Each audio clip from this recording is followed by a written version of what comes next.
Solve the simultaneous equations. We have a plus 3b minus 2c equals 4.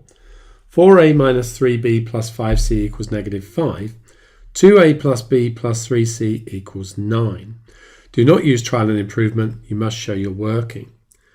Let's call the equations 1, 2 and 3. And I can see quite nicely with 1 and 2 that we can eliminate b straight away by adding the equations. So we've got 1 plus 2. If we do that, a plus 4a is 5a. The 3b take away 3b, that's going to be 0. Then we've got negative 2c, add 5c. So that's going to give me 3c. And then adding the right-hand sides, 4 add negative 5 gives me negative 1. I'm going to call that equation 4. And I'd really like to eliminate b now between two different equations. So I could use number 2 and number 3, but to do that I'm going to need to do 3 times equation 3.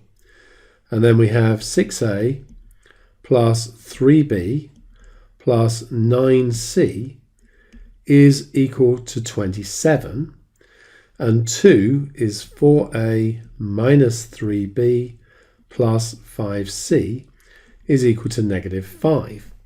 Let's add those two equations now. 6a plus 4a is 10a. The b's once again are going to cancel. We're going to have 14 c's.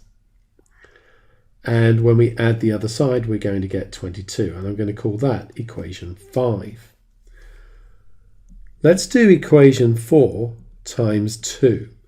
Because I've got 5 a's there. If I times by 2, I'm going to have 10 a's, and that means we can get rid of the a's.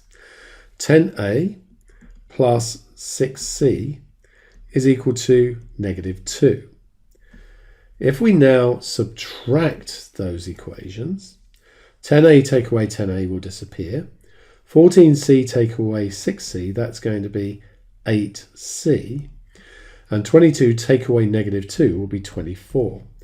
So that gives me that c is equal to 24 divided by 8, which is 3. Let's take that back and substitute it into this equation. I then have 10a,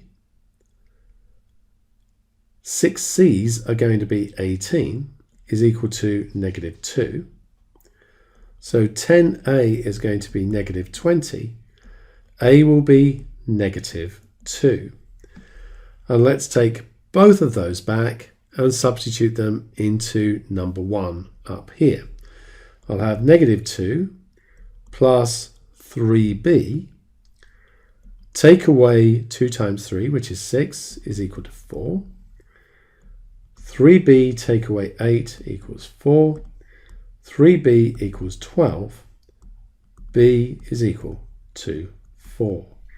So a is negative 2, b is 4, c is 3.